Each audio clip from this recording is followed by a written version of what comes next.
ya, nggak cuman yang belum dalam ikatan pernikahan, tapi yang pernikahan juga boleh. Nah, tapi kita lebih ke hubungan yang pernikahan dulu mungkin ya.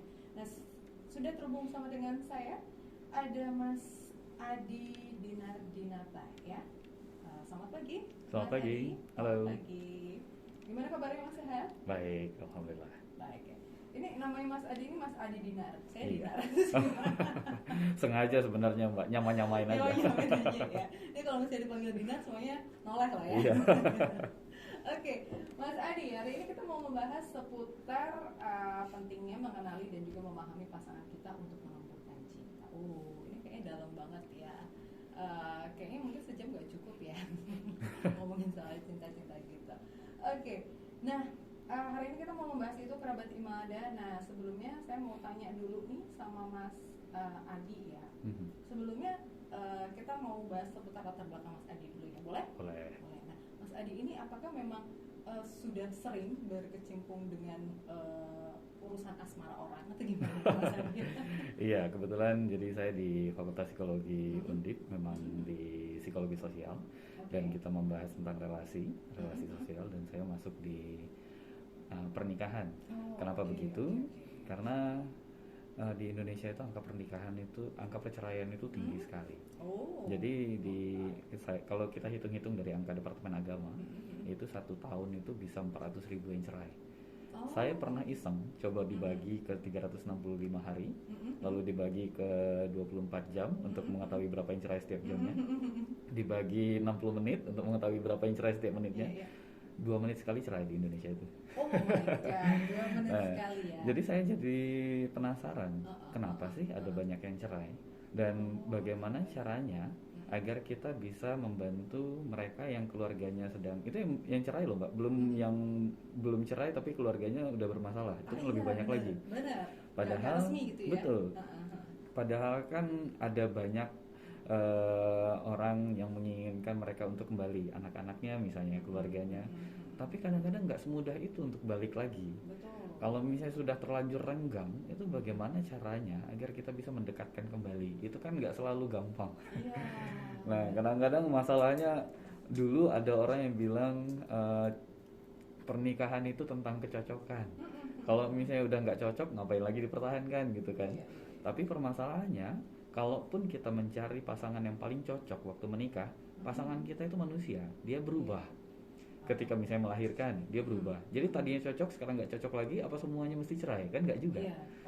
Nah, jadi bagaimana caranya agar kita bisa bukan mengandalkan hubungan kita pada pasangan yang cocok, tapi mencari kecocokan dari siapapun pasangan yang kita punya, kan begitu. Tapi itu nggak gampang. Gimana caranya? Nah, lebih ke sana sebenarnya, saya penasarannya itu lebih ke situ. Oke, berarti bisa dibilang Mas Adi ini konselor ya dalam pernikahan, bisa dibilang begitu Mas? Iya. Beberapa sering saya lebih ke kesehatan mental dan kesehatan pernikahan, dua itu sebenarnya. Ini pas banget ya kalau kerabat Imada yang punya mungkin permasalahan dalam hubungan dengan pasangannya ya dalam pernikahan, boleh banget kalau nanti misalnya mau tanya-tanya dengan Mas Adi di WhatsApp 0811271044. Oke. Tadi saya menarik banget dengan perkataan Mas Adi ya. Kok banyak banget angka perceraian gitu kan. Nah, terkadang orang yang memutuskan untuk bercerai mengatakan, oh saya nggak cocok lagi sama dia. Iya. Tetapi kan nggak ada salahnya kalau milih-milih dari awal. Boleh. Mas. Nah, milih dari awal boleh, tapi kan tidak menjamin untuk ke belakangnya juga tetap cocok dan juga tetap good relationship gitu kan ya. Betul. Nah, untuk kerabat Imada yang belum menikah gitu dan memikirkan untuk menikah tetapi kayak aduh takut nih dengan nanti menikah kemudian bercerai gitu. Nah, milih-milihnya itu seberapa wajarnya sih Mas? Kalau mencari yang sempurna kan nggak mungkin ya. Gitu. Nah, memilih-milih pasangan untuk ke depan yang masih dalam batas wajar, itu yang seperti apa Mas? Sebenarnya kalau saya milih itu nggak apa-apa, yang pas. Tapi kadang-kadang kita nggak selalu bisa milih. Itu. Nah kan, kadang-kadang kita nggak selalu bisa milih. Ada pasangan yang kita suka, tapi dia nggak suka sama kita, kan nggak bisa dipaksakan juga. Nah, kadang-kadang permasalahannya, menurut saya, kita terlalu fokus untuk mencari pasangan yang cocok banget, tapi kita nggak mempelajari bagaimana caranya membangun hubungan. Nah, padahal Kalau kita, padahal pernikahan itu seperti kulkas, dia ada manualnya mestinya. Tapi kulkas itu dia sudah ada manualnya aja. Kadang-kadang nggak kita lakukan, kulkasnya rusak karena kita nggak melakukan sesuai dengan manualnya kan. Iya, betul. Pernikahan itu nggak ada manualnya. Hmm. Nah, tapi riset sudah menemukan ada beberapa hal yang bisa membantu kita untuk membuat pernikahan kita lebih kuat. Tapi kadang-kadang itu tidak tersosialisasikan, dan kalaupun itu tersosialisasikan, itu nggak kita pelajari. Jadi kita nggak benar-benar tahu bagaimana cara membangun hubungan yang kuat. Nah, kalau misalnya kita fokusnya lebih ke belajar bagaimana caranya supaya dengan siapapun kita bisa kuat hubungannya, bukannya itu lebih mencerahkan ketimbang kita mencoba mencari pasangan yang cocok, padahal pasangan yang cocok itu belum tentu mau sama kita kan gitu. Lebih ada di dalam kendali kita, kalau Stoik bilang kan, lakukan apa yang ada di dalam kendali. Memaksakan orang, membuat orang yang cocok dengan kita itu jatuh cinta dengan kita, mungkin jauh di luar kendali kita mencari yang paling pas ketimbang mempelajari bagaimana caranya membangun hubungan yang baik. Oh, oke. Nah, ini menarik banget ya. Mendingan kita bagaimana caranya kita mencocokkan diri dengan orang lain ketimbang mencari seseorang yang mungkin dari segi karakter, personality dan lain sebagainya cocok dengan kita. Iya. Gitu. Nah, tapi apakah salah Mas ketika seseorang memilih untuk pasangan yang at least seprinsip lah sama dia? Karena kan kalau misalnya prinsipnya nggak sama aja, mungkin repot ya. Misalnya contoh soal punya anak atau nggak punya anak gitu. Mungkin yang perempuan pengen punya anak tapi yang laki-laki nggak punya. Apakah memaksakan keduanya untuk menikah? Apakah itu hal yang bagus, Mas Adi?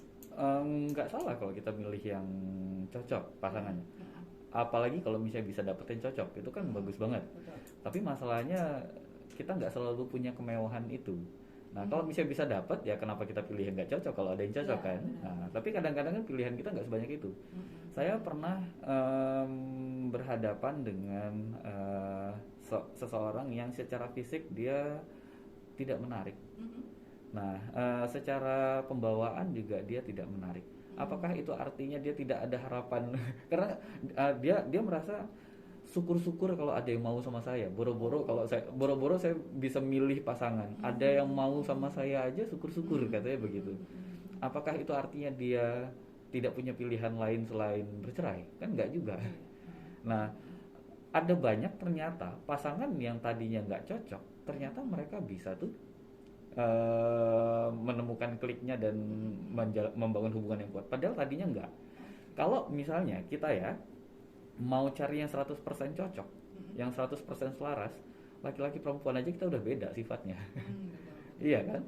Prinsipnya nggak mungkin ada orang yang prinsipnya sama persis, plok. Pasti ada perbedaan, pasti ada pertentangan. Kalaupun kita merasa tidak cocok, kita cari pasangan yang lain, belum tentu dengan pasangan yang baru itu lebih baik. Ada juga pasangan yang masalah yang lain lagi masalahnya. Nah, mau sampai kapan kalau mau nyari yang pas? Begitu kan?